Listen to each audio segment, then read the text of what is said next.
शिव शक्ति संसार YouTube channel में आपका स्वागत है। आइए शीतला माता की कथा सुनाते हैं। नमस्कार। तो हर साल चैत्र मास कृष्ण पक्ष की सप्तमी और अष्टमी तिथि को शीतला माता की पूजा की जाती है। शीतला माता के पर्व को हिंदू समाज में बासोड़ा के नाम से भी जाना जाता है। माना जाता है कि शीतला माता की पूजा अर्चना करने से चेचक रोग नहीं होता। आइए अब सुनाते हैं शीतला माता की कहानी। एक गांव में एक ब्राह्मण दंपति रहते थे। दंपति के 2 बेटे और 2 बहुएं थीं। दोनों बहुओं को लंबे समय के बाद बेटे हुए थे। इतने में शीतला माता का पर्व आया। घर में पर्व के अनुसार ठंडा भोजन तैयार किया गया। दोनों बहुओं के मन में विचार आया कि यदि हम ठंडा भोजन कर लेंगी तो बीमार हो जाएंगी। बेटे भी अभी छोटे हैं।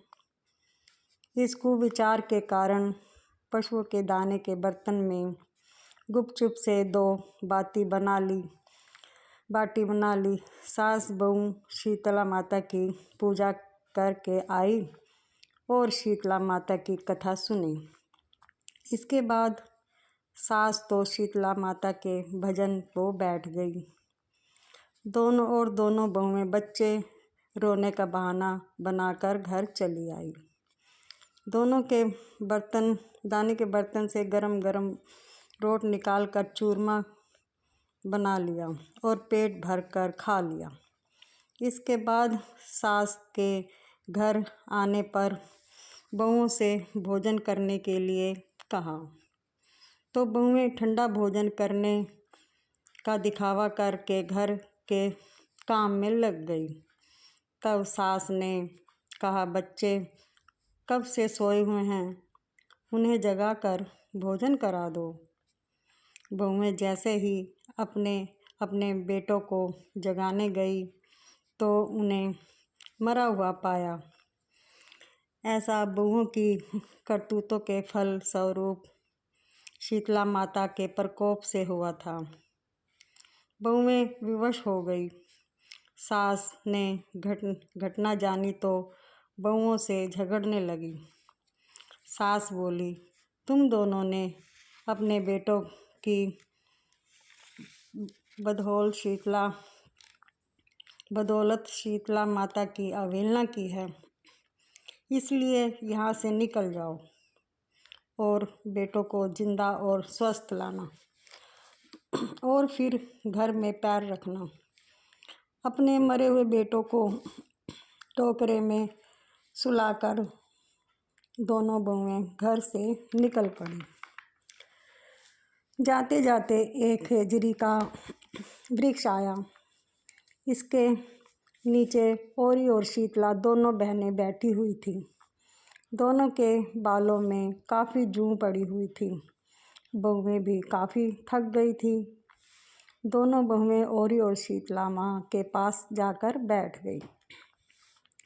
उन दोनों ने शीतला और औरी के बालों से खूब सारी जूं निकाली और जुओं का नाश होने से औरी और शीतला माँ ने अपने मस्तक शीतलता का अनुभव किया और कहा, जैसे तुम दोनों ने हमारे मस्तक को शीतलता पहुँचाई है, वैसे ही पेट की शांति मिले। तुम दोनों बहुएं एक ही साथ बोली कि पेट का दिया हुआ ही लेकर हम मारी भटक रहे हैं, परंतु शीतला माता के दर्शन नहीं हो रहे। शीतला माता ने कहा कि तुम दोनों पापिन और दुष्ट हो, दुराचारीन हो। तुम्हारे तो मुंह देखने योग्य भी नहीं हैं। शीतल सप्तमी के दिन ठंडा भोजन करने के बदले तुम दोनों ने गरम गरम भोजन कर लिया। यह सुनते ही उन दोनों ने शीतला माता को पहचान लिया। देवरानी जेठानी दोनों माता का वंदना किया। गिड़गिड़ाते हुए कहा, माँ, हम तो भोली भाली हैं, अनजाने में गर्म भोजन खा लिया। आपके प्रभाव को हम नहीं जानती थी। आप हम दोनों को क्षमा करें।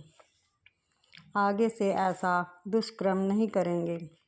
उनके पश्चाताप भरे वचनों को सुनकर दोनों माताएं ने प्रसन्न हुई। शीतला माता ने मरे हुए बच्चों को जीवित कर दिया। तब बहुएं बच्चों को साथ लेकर आनंद से पुनः अपने गांव लौट आई।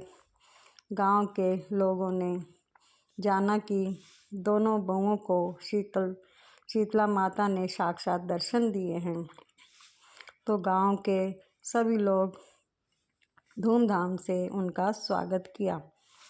बहुओं ने कहा कि हम गांव में शीतला माता के मंदिर का निर्माण करवाएंगे और चैत माह में शीतला सप्तमी के दिन माता का ठंडा खाना ही खाएंगी। शीतला माता ने बहुओं पर जैसी कृपा की दृष्टि की, वैसे ही कृपा सब पर करे। शीतला माता हमें सदा शांति शीतलता का सुख प्रदान करे। जय शीतला माता की।